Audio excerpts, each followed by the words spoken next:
옆에 있는 분들하고 이렇게 인사할까요? 거룩하신 하나님이 당신과 함께 하시기를 원합니다.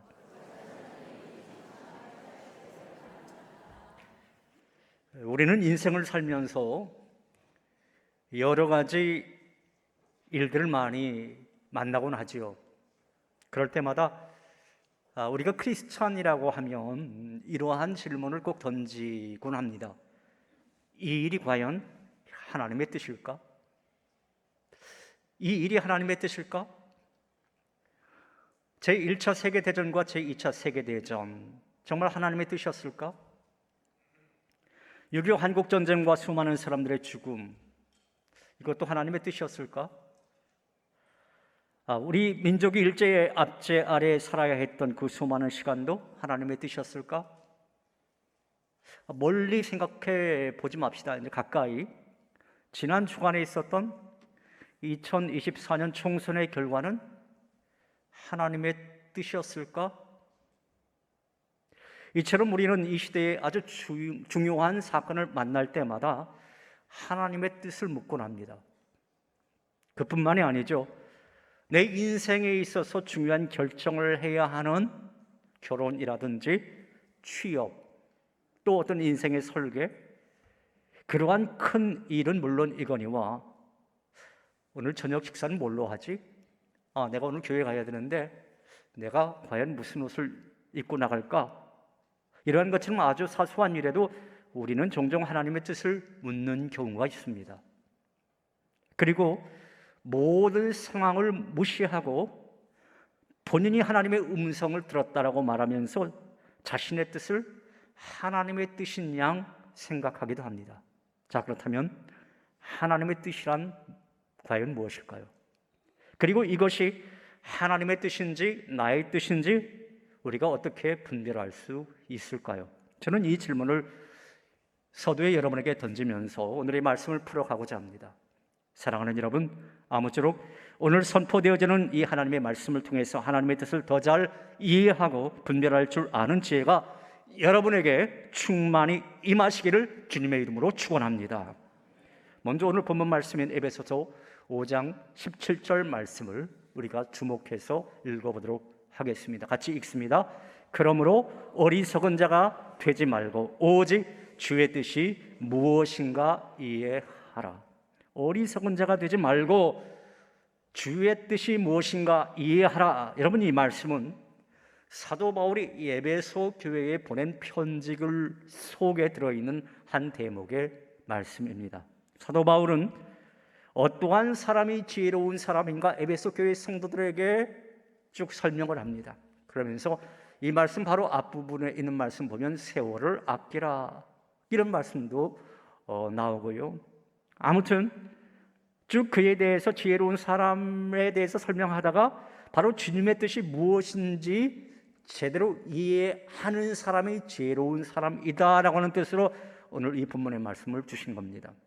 그리고 여기서 주의 뜻을 이해한다라고 하는 것은 주께서 요구하시는 삶이 무엇인가를 파악하고 그 뜻에 순종하라라고 하는 의미가 담겨져 있습니다.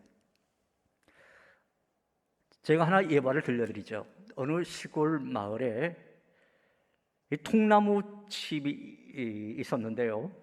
그 집 속에 아주 병약한 한 사람이 살고 있었습니다. 그리고 그 집 앞에는 큰 바위가 있어서 이 병약한 사람이 그 바위 때문에 그 집을 출입하기가 무척 힘들었던 모양입니다. 그래서 하나님 앞에 기도했다라고 그래요. 하나님, 이 큰 바위를 치워주세요. 내가 다니기 너무 불편해요. 그런데 어느 날 꿈속에서 정말 하나님이 나타나셨어요. 그리고 하나님께서 음성을 들려주십니다. 사랑하는 아들아, 집 앞에 바위를 매일 밀어라. 그렇게 주님이 말씀하시는 거예요. 그래서 그런 희망 속에 몸이 연약함에도 불구하고 아침에 일어나서도 바위를 밀고 또 밥을 먹고도 바위를 밀고 계속 그렇게 했대요. 무려 8개월 동안이나 그렇게 했습니다. 자, 기도 응답이 되었나? 되지 않았나? 재봤겠죠. 바위를 매일같이 밀었습니다. 자, 1m쯤 옮겨갔나? 재봤더니 10cm도 옮겨가지가 않은 거예요. 그래서 절망했어요. 이 하나님 앞에 울면서 정말 원통하고 분하다 싶어서 이게 정말 하나님의 뜻인가 물었습니다. 그런데 하나님이 다시 나타나서 말씀하십니다. 사랑하는 아들아, 너 왜 그렇게 슬퍼하냐? 저 하나님 때문에 슬퍼하고 있습니다. 왜 나 때문에 슬퍼하냐? 하나님 말씀대로 지난 8개월 동안 제가 바위를 밀었는데 바위가 전혀 옮겨지지 않았습니다. 그때 하나님이 이렇게 말씀하시는 거예요. 나는 네게 바위를 옮기라고 말한 적이 없단다. 그냥 바위를 밀라고 했다. 이제는 그만 밀고 거울에 가서 내 자신의 모습을 한번 바라보렴. 이 사람이 거울 앞으로 딱 나아갔습니다. 뭐가 바뀌었을까요? 자기의 모습을 보는 순간에 깜짝 놀랐습니다. 8개월 전에 자신의 모습이 아니었어요. 아주 건강하고 아주 근육질의 사람으로 자기가 바뀌어 있는 것이었습니다. 그는 8개월 동안 일어나기만 하면 바위 밀고 밥 먹기만 하면 바위 밀고 계속 밀었더니 건강도 되찾고 병도 치료함 받게 된 거죠. 그러니까 하나님의 생각은 바위의 위치를 변화시키는 것이 아니라 병약한 그 사람의 변화를 의미했던 겁니다. 하나님의 생각은 바위를 옮기는 것이 아니라 그 사람의 건강을 회복시키는 것이었습니다. 하나님의 생각과 내 생각이 다르다 할지라도 하나님의 생각에 맞추어서 나아갈 때 하나님이 역사해 주시는 것입니다. 여러분, 세상에서 가장 어리석은 자는 하나님의 뜻을 이해하지 못하고 내 뜻대로 살아가는 사람입니다. 진실한 주의 자녀는 주의 뜻 아래 나의 생각과 나의 계획을 다 내려놓고 주의 뜻이 내 뜻을 다스릴 수 있도록 해야 하는 것입니다. 저는 이러한 은혜가 여러분들 심령 속에 충만하게 되기를 주님의 이름으로 축복합니다. 우리가 마라톤 경기에서 우승하기 위해서는 무엇보다도 남보다 빨리 뛰어야 되겠죠. 저 화면에 보이는 저 마라톤 경기, 여러분도 뛰어본 분도 있고 지켜본 분도 있을 겁니다. 그런데 그런 경우는 거의 없지만요, 남보다 빨리 뛰었는데도 불구하고 입상하지 못하는 경우가 있습니다. 어떨 때일까요? 잘못된 길로 뛸 때, 즉 코스 이탈했을 때. 그렇죠. 아무리 그 사람이 빨리 뛰어도요, 바른 코스대로 뛰지 아니하고 코스를 이탈해 버리면 그는 승리할 수가 없습니다. 안 그러면 더 나아가서 꼬린 지점이 아닌 다른 곳으로 달렸다면 그의 모든 수고는 다 허사가 되고 마는 거죠. 사실 마라톤에서 그런 일이 일어나는 경우는 거의 없어요. 그러나 인생이라고 하는 인생 마라톤 경주에서는 그런 경우가 다반사입니다. 아니, 다반사 정도가 아니라 많은 사람들이 그저 남보다 더 빨리 달리는 데에만 관심을 가집니다. 그러다 보니까 코스 이탈하는 경우가 너무나 많이 있어요. 인생의 코스 이탈, 엉뚱한 것으로 달려가기 때문에 인생이라고 하는 중요한 경기에서 패배하는 경우가 얼마나 많이 있는지 모릅니다. 모든 인생에는 그 존재의 이유와 목적이 있습니다. 이유와 목적이 없이 태어나는 존재는 세상에 누구도 없고 아무것도 없습니다. 그리고 세상에 존재하는 모든 존재는 목적대로 존재할 때에만 가치를 지니게 됩니다. 존재가 목적을 상실하면 그 시로 가치가 없어지게 되고 마는 거지요. 그것은 우리 인생의 경우도 마찬가지인 것 같아요. 우리의 존재 가치는 그가 얼마나 높은 사람인가, 그 사람이 얼마나 부자인가, 세상적인 그러한 이 성공적인 가치를 가졌는가, 거기에 달려있지 않습니다. 우리의 존재 가치는요, 우리가 과연 목적대로 존재하는가, 거기에 달려있는 거예요. 자, 여러분, 모든 존재의 목적은 존재로부터 말미암지 않습니다. 아주 철학적인 얘기 같죠? 모든 존재의 목적은 존재로부터 말미암지 않습니다. 모든 존재의 목적은 그것을 존재케 하는 이로부터 말미암습니다. 자, 한번 예를 들어볼게요. 여기 종이컵이 있어요. 제가 여기 종이컵에다 물을 담았거든요. 그런데 이 종이컵이 스스로 생각해서 내가 무엇이 될고 고민하지 않았다라고 하는 거예요. 이 종이컵을 만든 사람이 고민했겠죠. 그렇죠? 예. 그러니까 이 종이컵 스스로는 존재하지 않습니다. 그것은요, 모든 사람의 경우에도 마찬가지고 저와 여러분에게도 마찬가지인 거예요. 나의 존재 목적은 내가 정할 수 있는 것이 아니다라고 하는 것입니다. 나의 존재 목적은 나를 존재케 하신 하나님께서 정해 주시는 것입니다. 그러므로 정말 우리가 제대로 사는 사람이 되려고 한다면 우리는 우리 뜻대로 살아가서는 안 되는 거예요. 우리를 창조하신 하나님의 뜻대로 살아가야 될 줄로 믿습니다. 그래서 주님께서는 겟세마네 동산에서 기도할 때 여러분 어떠한 기도를 드렸습니까? 내 뜻대로 마옵시고 아버지의 원대로 되기를 원하나이다. 그렇게 기도를 했던 거죠. 그런데 우리들의 문제는 하나님의 뜻대로 살려고 하지 않는다는 데 문제가 있는 거예요. 자신의 뜻과 자신의 욕심과 자신의 고집대로 살려고 한다는 데 문제가 있습니다. 그래서 어떻게 됩니까? 그래서 우리가 실패하는 것이고요, 그래서 절망하는 것이고, 또 그래서 결국에는 우리가 패배하고 마는 거죠. 그러나 여러분, 우리가 잘 살려면, 정말 진정으로 성공하는 그런 인생을 살려고 하면, 인생이라고 하는 마라톤에서 승리하려고 한다면 우리는 거듭나야 합니다. 거듭난다. 이 거듭난 삶은 무엇을 말하느냐? 자기 뜻대로 하는 삶에서 하나님의 뜻대로 살려고 하는 삶으로 바뀌는 것을 의미하는 겁니다. 내 뜻, 그거 포기하고 주여 주 뜻대로 되기를 원하나이다, 이대로 사는 것이 거듭난 자의 삶인 것입니다. 사랑하는 여러분, 바라기는 오늘 이 말씀을 들으시는 여러분 모두는 하나님의 뜻을 잘 이해하고 하나님의 뜻대로 살아가는 거듭난 인생, 거듭난 하나님의 자녀가 다 되어지는 그러한 은혜와 축복이 충만히 있기를 주님의 이름으로 축복합니다. 자, 그런데 문제는 하나님의 뜻대로 사는 것이 좀처럼 쉽지가 않더라라고 하는 거예요. 그렇잖아요. 여러분도 하나님의 뜻대로 다 살고 싶죠? 네, 그런 마음이 있을 겁니다. 그런데 이게 쉽지가 않아요. 하나님 뜻대로 사는 그런 삶이 쉽지가 않아요. 제가 또 하나의 또 예를 들어볼게요.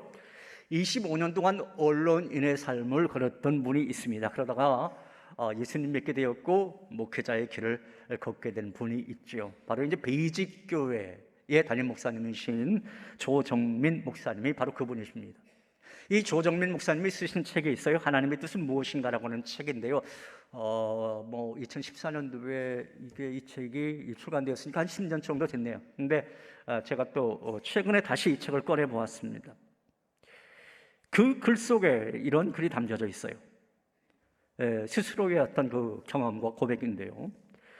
회사에서 죽을 힘을 다하던 시절 여러 차례 상사들과 부딪혔습니다. 내 생각, 내 판단으로는 너무 부당하고 도저히 승복할 수 없었기 때문입니다.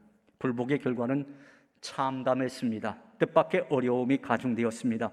마음의 분노는 더 커져만 갔고 얽히고 설킨 관계는 더 힘들어졌습니다. 뒤돌아보니까 내 오해였습니다. 내가 몸담은 조직은 나를 위해 있는 것이 아니며 내게 지시를 내리던 상사들도 나를 위해 일하는 사람이 아니었습니다. 그런데 착각하고 내 뜻을 고집했으니 어리석어도 한참 어리석었었습니다. 자, 여러분에게도 그런 경우가 많이 있죠. 세상은 내 때문에 생긴 조직이 아닙니다. 나를 위해 존재하는 것도 아닙니다. 그런데도 내 뜻만 고집할 때, 어떤 모임 속에서도 내 뜻만 고집할 때가 많이 있었지 않습니까? 우리도 그렇게 어리석게도 착각하며 인생을 살아갈 때가 많이 있더란 말이에요. 그래서 우리에게 정말 중요한 것은 바로 이것입니다. 하나님의 뜻을 제대로 분별하는 것, 그것이 중요한 것입니다. 여러분, 그렇습니다. 인생을 승리하며 살아가는 비결은 하나님의 뜻을 분별하는 것입니다. 하나님의 뜻을 분별하면 하나님이 인도하시는 대로 삶을 살아갈 수 있게 되는 거지요. 또 하나님의 인도하시는 대로 삶을 살아가면 하나님의 뜻을 우리의 삶 속에서 이룰 수 있는 것입니다. 자, 오늘 본문의 말씀 가운데 또 한 말씀을 읽어보도록 하겠습니다. 로마서 12장 2절 말씀, 우리가 연초에도 이 말씀 읽었죠. 올해 2024년도 주제표의 말씀이기도 한 이 말씀 다시 한번 소리내서 읽어보도록 합니다. 너희는 이 세대를 본받지 말고 오직 마음을 새롭게 함으로 변화를 받아 하나님의 선하시고 기뻐하시고 온전하신 뜻이 무엇인지 분별하도록 하라. 자, 하나님은 오늘 말씀에서 하나님의 선하시고 기뻐하시고 온전하신 뜻이 무엇인지 어떻게 하라고요? 분별하라, 이렇게 말씀하고 있어요. 분별하라. 하나님의 뜻을 분별해야 승리하는 인생을 살아갈 수 있다. 사도 바울의 지적의 말씀입니다. 여러분 한번 생각해 보세요.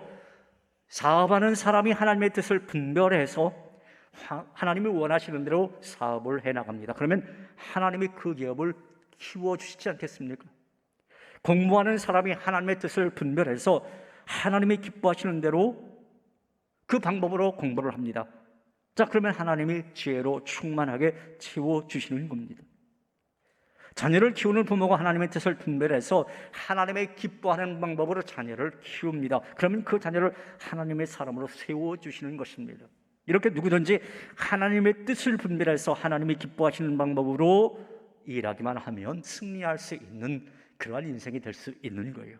그것은요, 신앙생활도 마찬가지예요. 하나님의 뜻을 분별해서 하나님의 기뻐하시는 방법으로 내가 그 사역에 충성스럽게 감당합니다. 그러면 하나님이 얼마나 좋아하시겠습니까? 찬양대를 쓰는데 여러분의 뜻과 여러분의 방법대로 찬양하려고 하지 마십시오. 주님의 뜻, 주님의 방법대로 찬양할 수 있어야 되는 것입니다. 예수님처럼 내 뜻대로 마옵시고 아버지 원대로 되길 원하나이다 하면서 주님 뜻이면 나아가고 주님 뜻이 아니면 내가 멈춰서고 주님 뜻하신 곳에 내가 있겠습니다. 이러한 자세를 가지고 신앙생활을 하면요, 하나님이 축복해 주실 수밖에 없는 것입니다. 자, 그렇다면 여러분, 하나님의 뜻을 우리가 제대로 분별하기 위해서 우리가 어떻게 해야 되는 것입니까?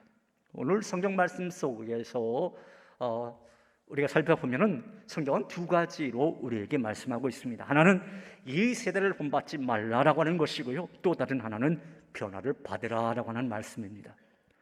첫째로 우리가 하나님의 뜻을 분별하기 위해서는 이 세대를 본받지 말아야 한다, 그렇게 말씀하고 있습니다. 한번 따라해 보겠습니다.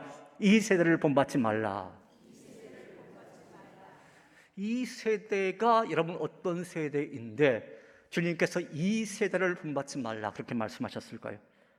이 세대의 특징이 여러분 무엇일까요? 그것은요, 공중 권세 잡은 자가 다스리는 악한 세대를 의미합니다. 뭐냐? 사단 마귀는 이 세대를 아주 교묘하게 유혹하고 미혹합니다. 태초에 우리 인간이 창조될 때부터 아담과 하와에게 사단이 미혹을 하지 않습니까? 먹음직하고 부함직하고 탐스럽게 보여서 그렇게 미혹하듯이 오늘날에도 아주 그럴듯하게 포장하면서 우리 크리스천들을 미혹해 됩니다. 많은 사람들이 여기에 속아서 우리는 정말 성령의 소욕대로 살아가야 되는데 육신의 소욕대로 삶을 살아가곤 하죠. 썩어 없어질 것 위해서 삶을 살아갑니다. 생명이 없는 것들만 좋아서 살아갑니다. 자기 자신만을 기쁘게 하기 위해서 삶을 살아갑니다. 내 영혼은 점점 죽어가는데 육신만 살찌우며 삶을 살아가더라. 바로 그것을 우리 주님께서 경계하고 있는 것입니다. 하나님의 뜻을 분별하려면 너희가 그렇게 살아서는 안 된다라고 하는 거예요. 너희가 하나님의 백성이라고 한다면, 우리 찬양대가 오늘 그 찬양했잖아요. 거룩에 대해서 찬양했어요. 거룩한 너희가 하나님의 백성이라고 한다면 이 세대를 주도하는 세속주의와 물질주의에 빠져서 삶을 살아서는 안 된다. 거룩한 백성답게 삶을 살아야 된다. 너희가 세상 사람들이 살아가는 그 방식대로 살아가면 절대로 하나님의 뜻을 분별할 수 없다, 그 말씀인 겁니다. 자, 그런데요, 우리가 하나님의 뜻을 제대로 구하려면 우선 우리의 기도 안에 불순물을 건져낼 수 있어야 됩니다. 기도 안에 무엇을 건져내야 된다고요? 불순물이 있다라고 하는 거예요. 여러분들이 하는 기도 한번 녹음해서 들어보십시오. 내 기도 속에서 얼마나 많은 불순물들이 들어있나. 뭐냐면 기도의 내용 가만히 들어보면요, 기도자의 어떤 욕망이 숨겨져 있는 것을 볼 수가 있어요. 욕망. 우리나라 사람들의 기도는 서양 분들의 기도가 좀 달라요. 서양 분들의 기도는 이게 이제 이런 기도하는 경우가 많거든요. 하나님, 우리가 이런 사람 되었으면 좋겠습니다. 하기를 원합니다. 내가 그런 사람 되어지길 원합니다. 이런 기도해요. 우리 자녀들을 위해서 축복 기도할 때도 우리 자녀가 그러한 사람 되기를 원합니다. 그런 기도 많이 하는데 우리나라 사람들의 기도는 어떤 기도인지 아세요? 비나이다, 비나이다, 이 기도예요. 그 특징이 있잖아요. 비나이다, 비나이다. 네? 똑같아요. 샤머니즘의 영향을 받아서 그런 형태의 기도합니다. 그래서 꼭 어떤 기도합니까? 주옵소서, 주옵소서, 주옵소서. 달라고만 하는 거지 하나님 앞에 내가 헌신하겠다, 드리겠다, 이거 없어요. 처음부터 끝까지 달라고. 하나님 정말 피곤하실 거예요. 자, 그런 기도는요, 여러분, 윤리성도 없고 공동체성도 없는 겁니다. 자, 한번 예를 들어 볼게요. 하나님, 제가 모처럼 복권 한 장을 샀습니다. 이 복권 1등 당첨되게 하시면요, 반뚝 잘라서 하나님 앞에 건축원금으로 드리겠습니다. 믿음 있는 기도죠. 대단한 기도죠. 그렇죠? 멋있잖아요. 10억 당첨되고 5억을 하나님 앞에 드리겠다? 와, 대단해요. 그런데 정말 당첨되면 5억 드릴까요, 여러분? 그런 사람 안 드려요, 되게. 그때부터 또 하나님 앞에 흥정하잖아요. 하나님, 성경에 10의 1조라고 그렇게 써 있네요. 10의 1조?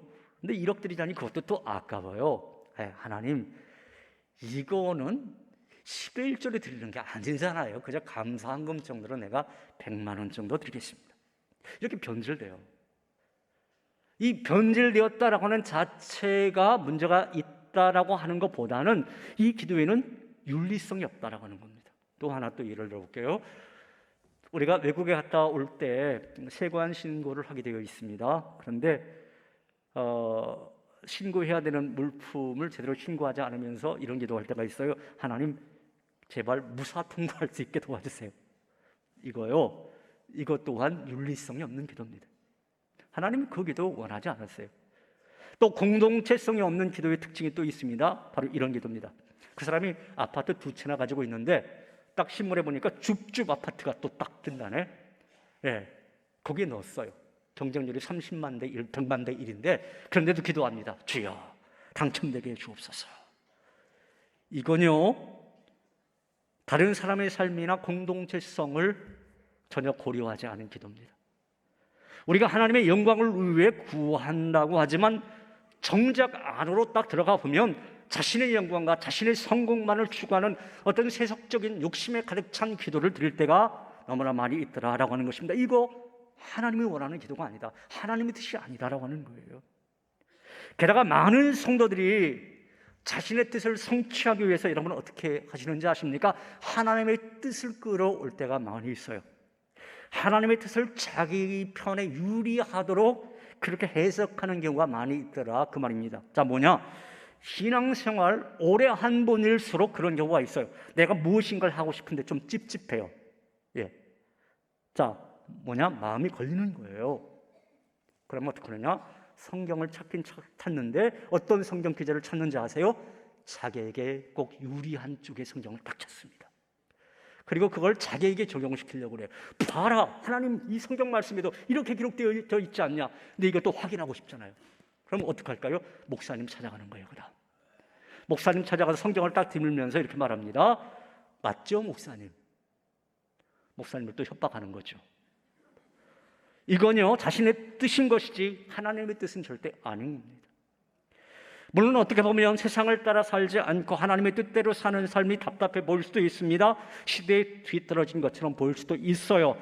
세상 물정 모르는 어리석은 사람처럼 보이고 앞뒤가 꽉 막혀 보이는, 어떻게 보면 융통성 없는 사람처럼 보일 수도 있습니다. 그럼에도 주님이 우리에게 주시는 말씀이 뭐라고요? 이 세대를 본받지 말라, 이렇게 말씀하고 있더라는 말이죠. 세상 따라 살지 마라. 왜 그럴까요? 여러분, 그 이유가 무엇일까요? 우리는 신분이 다른 사람이기 때문에 그렇습니다. 신분이 다른 사람이에요. 여러분은 어떤 사람이라고요? 찬양대원들, 여러분은 어떤 사람이라고요? 왜? 안 들려요. 요즘 제가 귀가 조금 그런가? 뭐라고요? 통일해서 좀 말해보세요. 뭐라고요? 신분이 다른 사람인데 여러분 오늘 찬양하면서 뭐라고 했어요? 여러분 스스로? 거룩한 사람이에요. 거룩한 사람, 거룩한 백성. 여러분들의 신분이요, 거룩한 백성이라고 하는 거예요. 크리스천이라고 하는 소리, 그리스도인이라고 하는 소리, 그건 자기 스스로를 가리켜서 말한 것이 아니라 다른 사람이 그렇게 말한 거예요. 안디옥 교회 교인들을 보고 크리스천, 그리스도인이라, 뭐냐? 거룩한 백성처럼 살아갔기 때문에.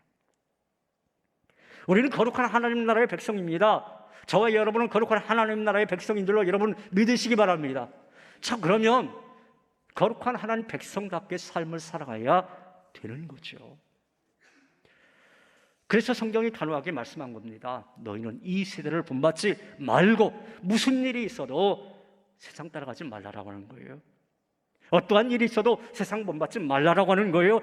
너 조금 힘들어도 인내하면서 살라. 그것이 바로 누구의 뜻이다? 주님의 뜻이다 라는 것입니다. 사랑하는 여러분, 오늘 이 예배를 드리시는 여러분은 성령께서 말씀하시는 그 음성이 여러분들 심령 가운데 들려주시기를 간절히 바랍니다.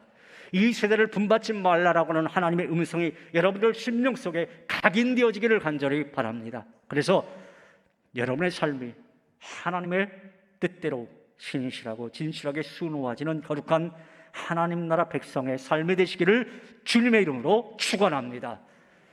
둘째로, 우리가 하나님의 뜻을 분별하기 위해서는 변화를 받아야 한다, 그렇게 말씀하고 있어요. 한번 따라 해보겠습니다. 변화를 받아야 한다.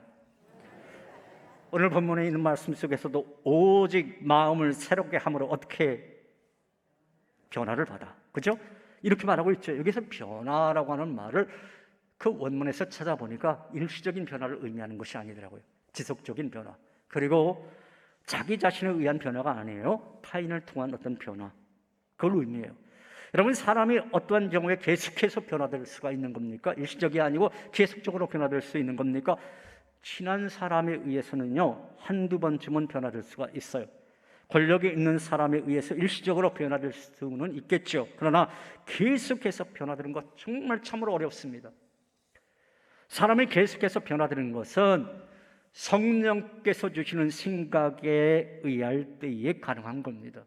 그리고 성도는 하나님이 주시는 그러한 마음으로 변화될 때에 하나님의 뜻, 하나님의 생각을 제대로 분별할 수가 있는 거예요. 자, 그렇다면 우리가 어떻게 하면 하나님이 주시는 그 마음을 소유할 수가 있을까요? 그건요, 하나님을 만나는 시간, 하나님을 만나는 시간이 있어야 합니다. 하나님과 독대하는 시간이 있어야 나에게 하나님의 마음이 들어오는 거예요. 자, 로마서 10장 17절 자막을 한번 보여주세요. 저 말씀 같이 한번 읽어볼까요? 그러므로 믿음은 들음에서 나며 들음은 그리스도의 말씀으로 말미암았느니라. 무슨 말씀입니까? 말씀을 자꾸 들을 때, 여러분 매주 설교 말씀 듣잖아요. 어떤 분은 새벽에 와서도 말씀 듣고, 수요예배 금요예배 와서도 말씀 듣고. 왜 듣는 겁니까? 그렇게 자꾸 들을 때 믿음이 생겨나거든요.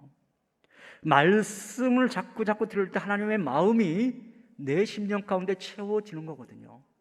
그래서 하나님의 뜻을 우리가 분별할 수가 있는 겁니다. 자, 그 다음 시편 1편 2절 말씀도 한번 주목을 해보겠습니다. 같이 말씀 읽겠습니다. 오직 여호와 율법을 즐거워하여 그의 율법을 주야로 묵상하는도다.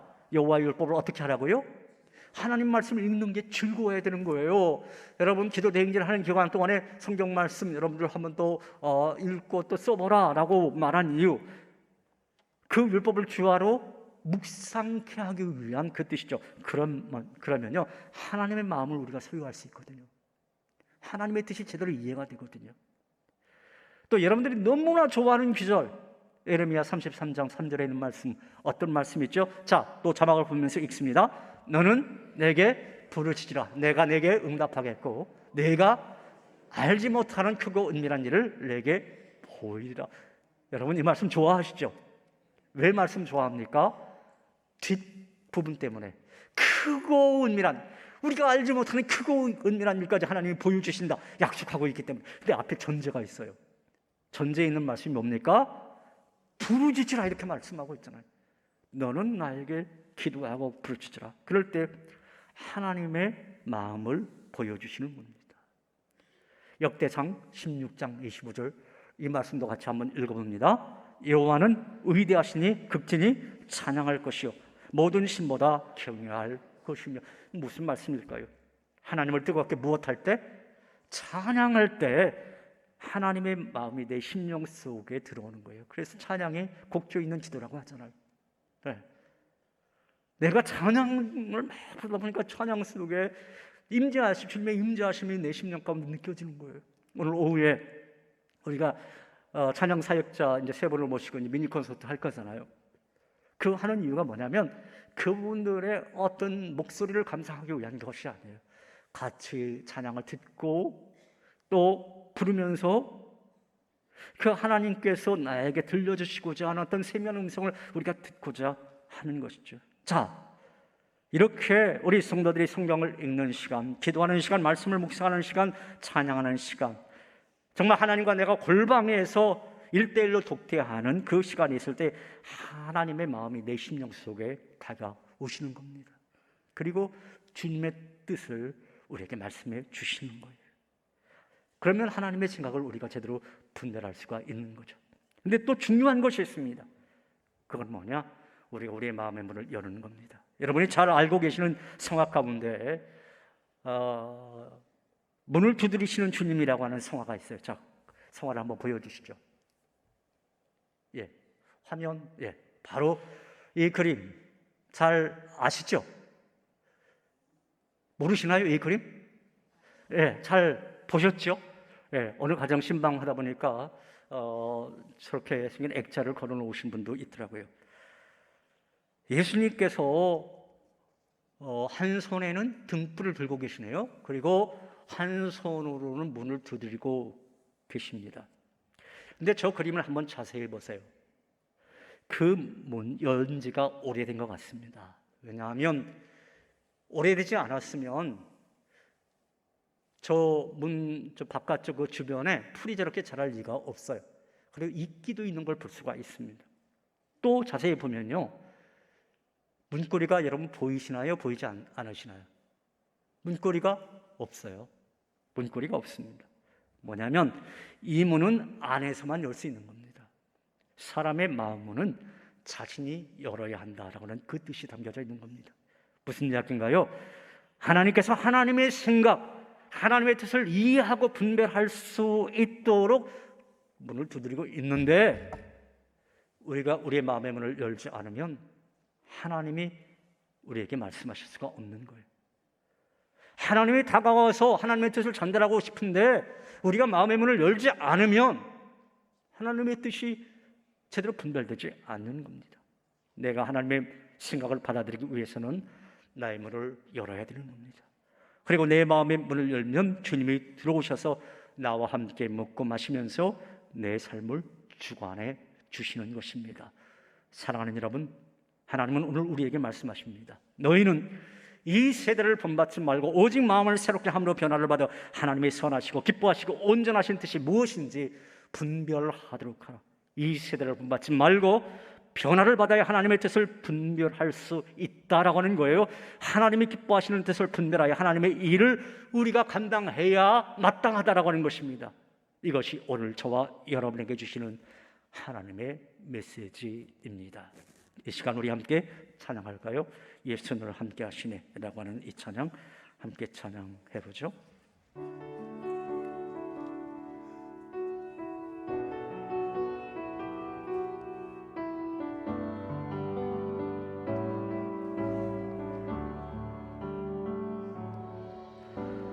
고단한 인생길 힘겨운 오늘도 예수 내 마음 아시네. 지나간 아픔도 마주할 세상도 예수 내 마음 아시네. 다시 한번 고단한 인생길 고단한 인생길 힘겨운 오늘도 예수 내 마음 아시네. 지나간 아픔도 마주할 세상도 예수 내 마음 아시네. 믿음의 눈 들어 믿음의 눈 들어 주를 보리. 이 또한 지나가리라. 주어진 내 삶의 시간 속에 중에 하소서. 하루를 살아도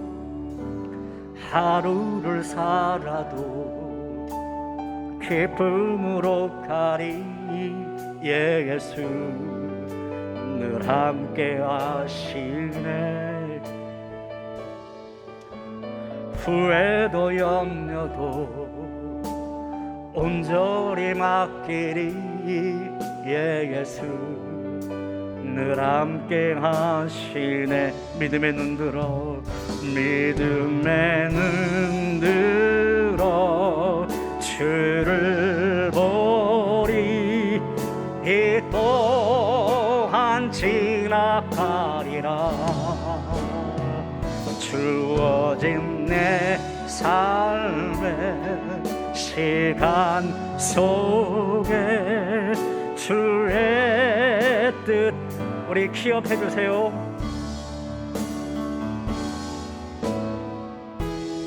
들어 주를 보리.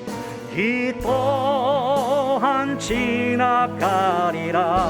아멘. 주어진 내 삶의 시간 속에 주의 뜻 우리 양손 높이 들고 믿음의 눈 들어, 믿음의 눈 들어 주를 보리. 이 또한 지나가리라. 아멘. 주어진 내 삶의 시간 속에 주의 뜻 알게. 다시 한번 선포합니다. 믿음의 눈 들어, 믿음의 눈 들어 주를 보리. 이 또한 지나가리라. 주어진 내 삶의 시간 속에 주의 뜻 알게 하소서. 주어진 내 삶의 시간 속에 주의 뜻 알게 하소서.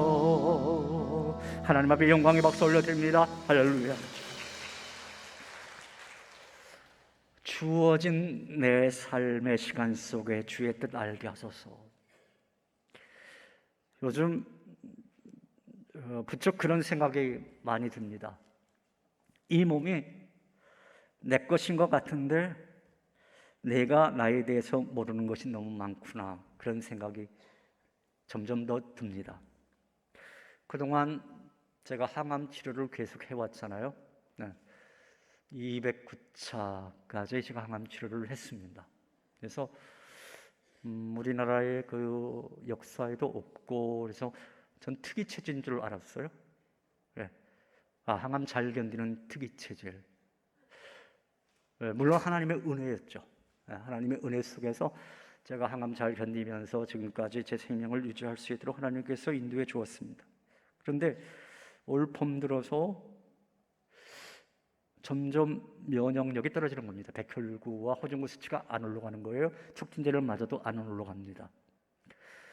급기야 제가 이제 항암을 더 이상 맞을 수가 없는 상태가 되었어요. 주사를 결단해야 되는 거죠. 뭐냐? 이제 항암을 좀 중단해 보고 싸워보는 겁니다. 싸워보는 겁니다. 여러분들의 중보기도가 더 많이 이제 필요할 때입니다. 아무튼 이럴지라도 저럴지라도 저는 이러한 생각을 가지고 있습니다.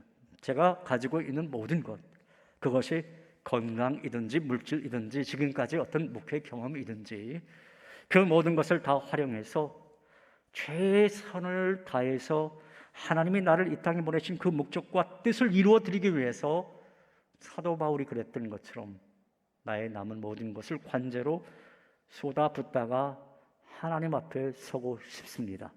내 뜻, 내 욕심 다 버리고 오직 내 안에 하나님의 뜻, 하나님이 명하신 사명에 충실하다가 마지막 호흡이 멈추는 그날까지 달려가고 싶은 소망이 있습니다. 정말 먹든지 마시든지 무엇을 하든지 다 하나님과 우리 하나님의 영광을 위하여 살다가 저는 당당하게 하나님 앞에 가고 싶습니다. 사랑하는 여러분, 여러분도 우리도 한번 그렇게 살아가 봅시다. 오늘 이 시간부터 내 뜻과 내 욕심 다 포기하고 주님의 뜻 이해하고 주님의 뜻 분별하면서 마지막 날까지 믿음의 사람, 거룩한 나라의 백성으로서 크리스천으로서의 최선의 삶을 살아가는 그런 저와 여러분 모두가 다 되시기를 주님의 이름으로 축원합니다. 하나님 아버지, 우리 삶의 모든 것 다 하나님의 뜻 안에 있고 또 하나님의 주관하시는 손끝 안에 있는 줄로 저희는 믿습니다. 우리 자신의 뜻을 고집하는 것이 아니라 하나님의 뜻을 이루기 위해서 애를 쓰는, 그리고 고민하는 우리 한 사람 한 사람 되게 하여 주시옵소서. 세상을 따라가는 사람이 아니라 정말 분별하여서 구별된 하나님 나라의 백성으로서 당당하게 하나님의 뜻 이해하고 분별하며 삶을 살아가는, 그리고 나를 땅에 보내신 하나님의 목적과 그 뜻을 이루어 드리기 위해서 우리의 남은 모든 것을 관자와 같이 쏟아붓는 우리 모든 하나님의 사람들 되게 하여 주시옵소서. 예수님 이름으로 기도하옵나이다. 아멘.